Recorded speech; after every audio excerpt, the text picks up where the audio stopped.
നമുക്ക് വീണ്ടും ഒന്ന് വയനാട്ടിലേക്ക് കയറാം. അവിടെ ചൂരൽമലയിൽ ഒരുപക്ഷെ ഈ ദുരന്തം ചവിട്ടി കടന്നുപോയ പ്രദേശത്തിൽ ഒന്നാണ്, നിങ്ങൾക്കറിയാം ചൂരൽമല. ഈ ചൂരൽമലയിൽ നിന്ന് ആഷ്മി താജ് ഇബ്രാഹിം വീണ്ടും ചേരുന്നു. അവിടെ തെരച്ചിൽ ആരംഭിച്ചു എന്നാണ് നമുക്ക് ലഭിക്കുന്ന വാർത്തകൾ. ആഷ്മി, എന്തൊക്കെയാണ് അവിടെ നിന്നുള്ള ഏറ്റവും ലേറ്റസ്റ്റ് ആയിട്ടുള്ള അപ്ഡേറ്റ്സ്? പറയൂ. SK അല്പസമയം മുൻപാണ് അവിടെ കാണാം NDRFിൻ്റെ ഒരു സംഘം അട്ടമല മേഖലയിലേക്ക് പോകുന്നു. അട്ടമല മേഖലയിൽ ഇതിൽ തെരച്ചിലല്ല SK, അവിടെ വഴികളൊക്കെ പ്രശ്നമായിരിക്കുകയാണ്. അപ്പോൾ ഈ വഴികളൊക്കെ പൂർണ്ണമായി അട്ടമലയിലേക്കുള്ള പൂർണ്ണമായ വഴികൾ അടഞ്ഞിട്ടുണ്ടായിരുന്നു. അപ്പോൾ ആ വഴികളൊക്കെ ഈ ദിവസങ്ങളിൽ ഓക്കെ ആക്കിയിട്ടുണ്ട്. കുറച്ചുകൂടി ഈ മരത്തടികളൊക്കെ അടിഞ്ഞു കിടക്കുന്ന പ്രശ്നമുണ്ട്. അത് പരിഹരിക്കാനാണ് NDRFിൻ്റെ ഒരു സംഘമൊക്കെ അങ്ങോട്ടേക്കൊക്കെ പോകുന്നത്. SK ഇന്നിപ്പോൾ തിരച്ചിൽ ഉറപ്പായും ഈ മേഖല എല്ലാം കേന്ദ്രീകരിച്ചു.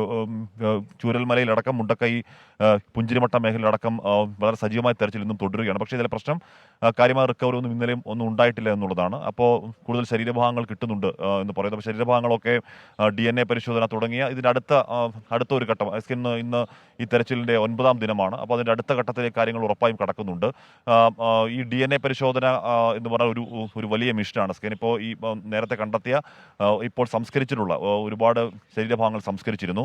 ആ സംസ്കരിച്ച മൃതദേഹങ്ങളുടെയും DNA സാമ്പിളുകൾ ഇതിനോടകം ശേഖരിച്ചു കഴിഞ്ഞിട്ടുണ്ട്. ഒരുപാട് DNA സാമ്പിളുകളുണ്ട്. ഇപ്പോൾ ഇനി നടക്കാൻ പോകുന്നത് ഈ ദുരിതാശ്വാസ ക്യാമ്പുകൾ ഉള്ളവരുടെ DNA സാമ്പിൾ ശേഖരണമാണ്. അത് ഇതുമായി കോറിലേറ്റ് ചെയ്ത് നോക്കലാണ്. അതിനിപ്പോൾ ഇനി മുന്നോട്ടേക്ക് ഇപ്പോൾ ധനസഹായം അടക്കമുള്ള ഒരുപാട് സഹായ കാര്യങ്ങളിലേക്കൊക്കെ വരുമ്പോൾ ഈ പറയുന്ന DNA പരിശോധനയും അത് ഒത്തുചേരലൊക്കെ ഏറ്റവും പ്രധാനപ്പെട്ടതാണ്. ഇവിടെ പുനരധിവാസം എന്ന ചർച്ചയിലേക്ക് തന്നെ പ്രകടമായി തന്നെ കാര്യങ്ങൾ പോകുന്നു. SK ആദ്യത്തെ ഒരു 6-7 ദിവസത്തെ വലിയ ഷോക്കിൻ്റെയും വലിയ ഒരു ട്രോമയ്ക്കുമൊക്കെ ശേഷം പുനരധിവാസം എന്ന ഒരു ചർച്ചയിലെ കാര്യങ്ങൾ കൃത്യമായി പോകുന്നു. അല്പസമയത്തിനകം മന്ത്രിമാർക്ക് ഇങ്ങോട്ടേക്ക് എത്തും. അവർ ഇന്നുള്ള പ്രതികരണങ്ങൾ കൂടുതലായി ഇതിൻ്റെ റീഹാബിലിറ്റേഷൻ തുടങ്ങിയ കാര്യങ്ങളാണ്. രാജ്യം ഇതുവരെ കാണാത്ത രീതിയിലുള്ള ഒരു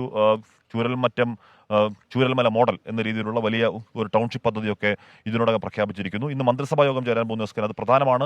ഈ പറഞ്ഞ പുനരധിവാസ പാക്കേജ് എങ്ങനെ ആവണം എന്ന കാര്യങ്ങൾ മന്ത്രിസഭാ യോഗത്തിൽ ഇന്ന് സജീവ ചർച്ചയാകാൻ പോകുന്നു. അതോടൊപ്പം തന്നെയാണ് വാടക വീടുകൾ, എത്രത്തോളം വാടക വീടുകൾ എവിടെയൊക്കെ കൊടുക്കാൻ കഴിയും എന്നുള്ള ആലോചന. ഈ വയനാട് മേഖലയിൽ മാത്രം ഈ ക്യാമ്പുകളിൽ കഴിയുന്ന ആളുകൾക്കെല്ലാമുള്ള എന്ന് പറഞ്ഞാൽ ഒരുപാട് കുടുംബങ്ങളായിട്ടൊക്കെ ഉണ്ട്. അപ്പോൾ അവർക്കെല്ലാമുള്ള വാടക വീട് എത്രയും പെട്ടെന്ന് സജ്ജമാക്കൽ പക്ഷേ സർക്കാർ സംവിധാനങ്ങൾ കൊണ്ട് ആലോചിച്ചാൽ മാത്രം കഴിയുമോ എന്നറിയില്ല. അതുകൊണ്ട് തന്നെ വാടക വീട് എന്നുള്ള ആവശ്യത്തിൽ കൂടുതൽ സഹായങ്ങൾ എത്തുന്നുണ്ട്. ഞാൻ നേരത്തെ പറഞ്ഞു SK ഇന്നലെ നമ്മുടെ ചർച്ചയിൽ ഈ ഒരു ആവശ്യം കേട്ട 1-2 ആളുകൾ നമ്മളെ സമീപിച്ചിരുന്നു. അവർ ഇങ്ങോട്ടൊക്കെ വരുന്നുണ്ട്. അപ്പോൾ എന്തായാലും ആ ദിശയിൽ ഇപ്പോൾ ക്യാമ്പുകൾ കഴിയുന്നവർ, അവർക്ക് അവിടെ അധികനാൾ കഴിയാൻ കഴിയില്ല. അപ്പോൾ അതുകൊണ്ട് ക്യാമ്പുകൾ കഴിയുന്നവരെ എത്രയും പെട്ടെന്ന് വാടക വീടുകളിലേക്ക് മാറ്റുക, സ്ഥിരമായ പുനരധിവാസം സാധ്യമാക്കുക തുടങ്ങിയ കാര്യങ്ങളിലേക്കൊക്കെ സജീവ ചർച്ച ഇങ്ങോട്ടേക്ക് പോകുന്നു. സ്ഥലമേറ്റെടുക്കൽ അടക്കമുള്ള കാര്യങ്ങളിൽ ചർച്ച നടക്കാൻ പോകുന്നു. ഇനി പ്രധാനം, ഒരു ഭാഗത്ത് തെരച്ചിൽ അവസാനിക്കുന്നില്ല, പക്ഷേ തെരച്ചിൽ തുടരും. നമുക്കറിയാം 9ാം നാളാണ്.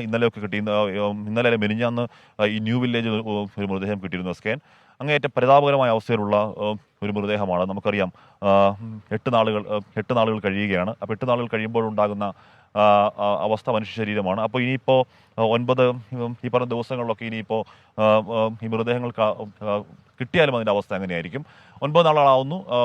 ഈ മേഖലയിൽ സൂചിപ്പാറ അടക്കമുള്ള മേഖലകളിൽ ഈ പറയുന്ന എല്ലാ മേഖലകളും ഈ ചാലിയാറിൻ്റെ പുഴയോരത്ത് അടക്കം പരിശോധന നടക്കുമ്പോൾ പോലും അതിനോട് സമാന്തരമായി തന്നെ ഒരുപക്ഷെ ഈ ദിവസങ്ങളിൽ ചർച്ചയാവാതിരുന്ന പുനരധിവാസം, ഇവരുടെ കാര്യങ്ങളൊക്കെ ഈ ദിവസങ്ങൾ ഇന്നും നാളെയുമൊക്കെയായി ഇനി അതിലേക്ക് കുറച്ചുകൂടി ശ്രദ്ധ കേന്ദ്രീകരിക്കാനുള്ള ആലോചനകളിലേക്ക് സർക്കാർ പോവുകയാണ്. SK ഓക്കെ, പശുവിനെ കുറച്ചു നേരം സൂക്ഷിച്ചോളൂ ആഷ്മി താജ് ഇബ്രാഹിം.